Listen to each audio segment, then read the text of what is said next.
everyone, welcome back to Chadwick's Real Tips together with my furry assistant Shangela, who today is modeling her designer winter sweater.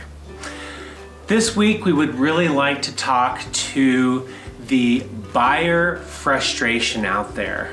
Whether you're a first-time home buyer, second-time home buyer, or you just moved to Denver, many of you are attempting to get under contract and are very frustrated with the situation. So we'd like to speak to that. Before we go into some detail, let's back up and understand how we got here. So when COVID-19 began almost a year ago, we all thought, including myself, that the market would crash, that the prices would come down. But actually, the exact opposite happened. As people started working from home, people realized that they could move to the city of their dreams, that maybe being Denver. And people were able to work in New York virtually and ultimately live in Denver, Colorado. So it's caused a dramatic increase of mobility across the nation. There's also now 3 or more of the coldest markets, which happen to be the coastal cities. For example, LA, New York, and San Francisco. Those people are now moving to the 5 hottest markets. One of them being Denver, Colorado, the first being Austin, Texas. So we're seeing an influx of people coming to Denver from the coastal cities. What does that do? That increases the demand for housing, compounded with record low inventory. Well, supply and demand, what does that do to price? It drives price up. So 6 months ago, we were seeing on average 4 or 5 offers above listing price. Now you're competing possibly with 10 or 15 offers, maybe 10% above listing price. That's a lot of difference. So if you're talking about a $400,000 home and you're needing to make an offer at 10% above listing price, that's $40,000 extra. That's at $440,000. And probably many of you are asking, hey, that's not going to appraise based off the comps. Well, you're right, because if you look at the comps, a $400,000 home, if it's priced correctly, might have a limitation of 410, 420. So there's a gap. This is where it brings me to our tip of the week, or tips of the week, of how to best prepare you when going in to make offers. So number 1, first of all, I'm not a lender, I'm not a licensed lender, but I will give you this tip. Use as little money down as possible with your loan. The reason for that, it also comes to point number 2. You need to keep your cash. You're going to need your cash to get under contract. If there's an appraisal gap, and again, an appraisal gap, what that means is you have given an offer, a listing price at this amount, it appraises lower, and the difference is what you have to come up with cash at closing. So use as little money down as possible with your loan. And obviously with your lender, find a comfortable monthly payment plan that's not going to ultimately change your lifestyle. Secondly, keep your cash because you're going to need it to throw it at the deal to get under contract. Third, be prepared to write an offer with an appraisal gap insurance clause. Sounds really fancy. And you're like, who's being insured? The seller's being insured. It has nothing to do about you as a buyer being insured. The appraisal gap insurance clause basically means that should the home not appraise at your offer, the price that you offered, you agree to pay the difference in cash. And yes, you would lose your earnest money should you back out. If you don't write that clause in your contract, you will very likely not be considered. The second thing that we're seeing as a trend is as is for inspection. It used to be health and safety only. Now we're seeing as is.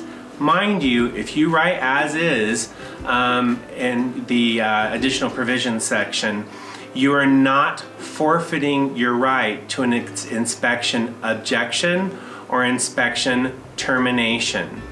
Never give those up.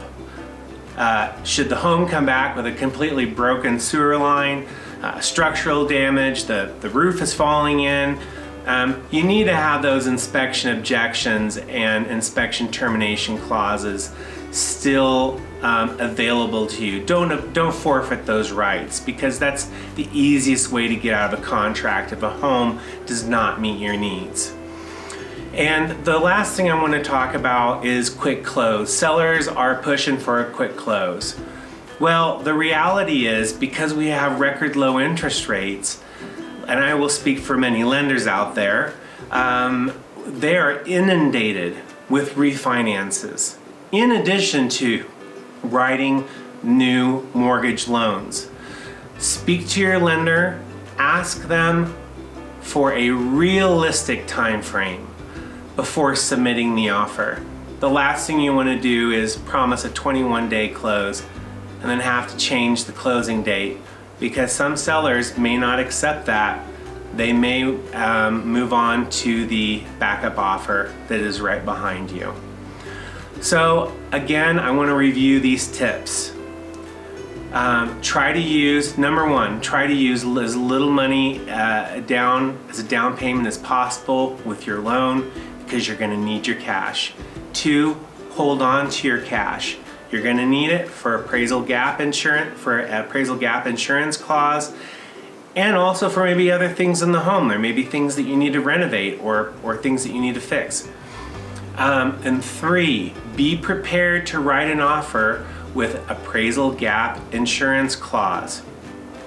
Also, be prepared to write an offer accepting the home in as-is condition.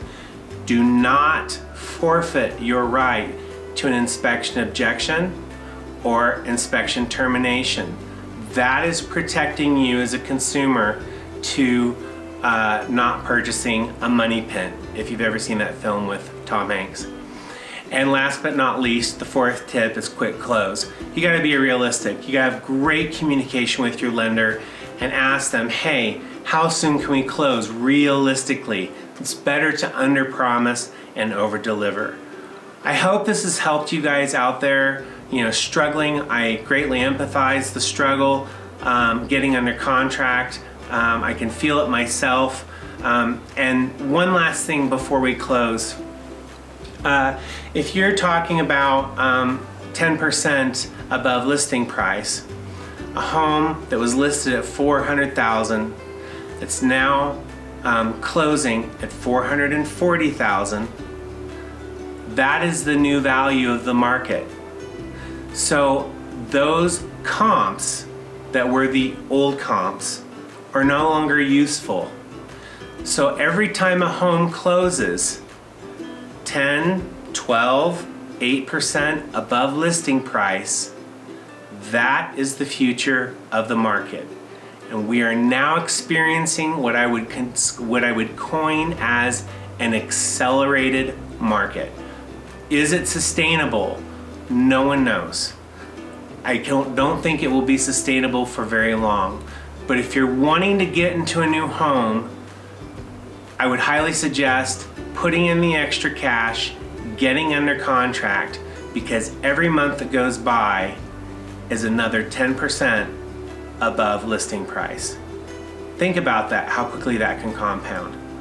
If any of you have questions, please do not hesitate to contact me. I'm happy to answer any questions. Again, I am not an expert by any means, but definitely sharing you observations I've seen in the market.